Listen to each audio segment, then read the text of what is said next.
Doctor Nishi, senior IVF specialist from prime IVF. आज हम IVF में होने वाली कुछ भ्रांतियों के बारे में चर्चा करेंगे। सबसे पहले बेटा या बेटी। काफ़ी लोग ये सोचते हैं कि आईवीएफ से बेटा ही होता है। ऐसा बिल्कुल भी नहीं है। जैसे कि आप जानते हैं, नेचुरल प्रेगनेंसी से बेटा या बेटी कुछ भी हो सकता है। इसी तरह से आईवीएफ में भी बेटा या बेटी कुछ भी हो सकता है। पेशेंट कहते हैं, डॉक्टर आपको तो पता ही होगा कि बेटा है या बेटी। ऐसा कुछ भी नहीं है। आईवीएफ से आप ये मान के चलें कि आपको बेटा भी हो सकता है और बेटी भी हो सकती है। दूसरी भ्रांति है ट्विंस प्रेगनेंसी की। सब कहते हैं हमने आईवीएफ कराया है तो दो बच्चे हो ही जाएंगे। ऐसा नहीं है। क्या होता है कि सक्सेस रेट इम्प्रूव करने के लिए हम कई बार 2 या 3 एम्ब्रियो ट्रांसफ़र कर सकते हैं। मेनली हम 2 एम्ब्रियो ट्रांसफ़र करते हैं। अगर दोनों हो जाते हैं तो आपके ट्विंस होते हैं। कई बार दोनों में से एक ही होता है तो आपकी सिंगल प्रेगनेंसी भी हो सकती है, और कभी ना हो तो आपका नेगेटिव भी आ सकता है। इसलिए आप हमेशा ये माइंड बना के ना चलो कि आईवीएफ से आपको ट्विंस ही होंगे। तीसरा है कि आईवीएफ बहुत पेनफुल प्रोसीजर है। ये काफ़ी लोग मानते हैं। ऐसा नहीं है। आईवीएफ में केवल जो इंजेक्शंस, पर आजकल इंजेक्शंस भी इतने अच्छे आ रहे हैं कि वो केवल सबक्यूटेनियस लगते हैं, आपकी स्किन पे ही लग जाते हैं। तो आईवीएफ बिल्कुल पेनफुल प्रोसीजर नहीं है। इसमें कोई पेन नहीं होता है। आपको केवल इंजेक्शंस का ही पेन होता है। जब आपके एग निकाले जाते हैं तो आपको पूरा बेहोश करके निकाले जाते हैं। आपको पता ही नहीं चलता कि आपके एग निकाल लिए हैं, तो उसमें भी आपको पेन नहीं होता। एम्ब्रियो ट्रांसफ़र है, वो भी पेनलेस प्रोसीजर है। तो आप अपने दिमाग से ये बिल्कुल निकाल दें कि आईवीएफ पेनफुल प्रोसीजर है। चौथा है बेड रेस्ट।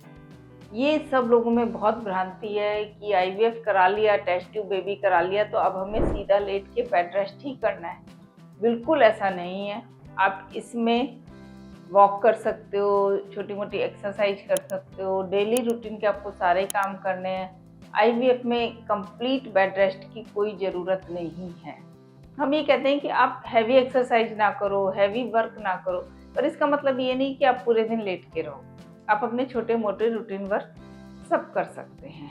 पांचवा है कि आईवीएफ में लोग सोचते हैं कि अगर हमने आईवीएफ कराया तो सिजेरियन ही होगा। ऐसा कुछ नहीं है।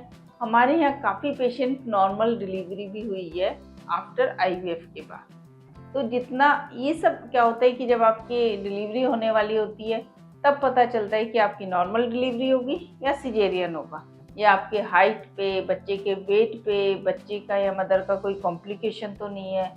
उन सब चीज़ों पे, उसकी प्रेजेंटेशन पे कि बच्चा सीधा है, उल्टा है, इन सब चीज़ों पे पता होता है कि सिजेरियन होगा या नॉर्मल डिलीवरी होगी। उसका आईवीएफ से कोई रिलेशन नहीं है। 3 महीने के बाद आप ये जज भी नहीं कर सकते कि उसका हमने आईवीएफ किया है या फिर नेचुरल उसने कंसीव किया है। इसके अलावा पेशेंट सोचते हैं कि आईवीएफ में खूब सारी मेडिकेशन खानी पड़ती है, खूब सारे इंजेक्शन्स लगाने पड़ते हैं। ये भी एक भ्रांति है। हाँ, शुरू के 3 मंथ्स में हम कुछ उसको मेडिसिन देते हैं जो कि उसके इम्प्लांटेशन में हेल्प करती हैं, बेबी की ग्रोथ में हेल्प करती हैं। पर ऐसा नहीं है। 3 महीने के बाद उसको केवल आयरन, कैल्शियम, प्रोटीन पाउडर या जो हम नेचुरल प्रेगनेंसी में दवाइयाँ देते हैं, या उसकी कोई अगर कोई कॉम्प्लिकेशन है जैसे कि डायबिटीज़ है या उसको कोई हार्ट प्रॉब्लम है या थायराइड है, तो उसी की दवाइयाँ चलती हैं। कोई इतनी एक्स्ट्रा मेडिकेशन नहीं है जैसा कि लोग सोचते हैं कि बहुत सारी दवाइयाँ खानी पड़ती हैं या फिर अल्ट्रासाउंड बहुत कराने पड़ते हैं आईवीएफ में। ऐसा भी नहीं है। आपको 4 या 5 अल्ट्रासाउंड कराने पड़ते हैं। फर्स्ट अल्ट्रासाउंड जो होता है वो आपका बेबी की हार्ट बीट चेक करने के लिए होता है। फिर आपका लेवल 1 स्कैन होता है जो 3 मंथ्स में होता है। फिर 5th मंथ में आपका लेवल 2 स्कैन होता है। कभी 7 मंथ में आपका डॉपलर होता है, या कई बार बच्चे की हम फीटल इको कराते हैं।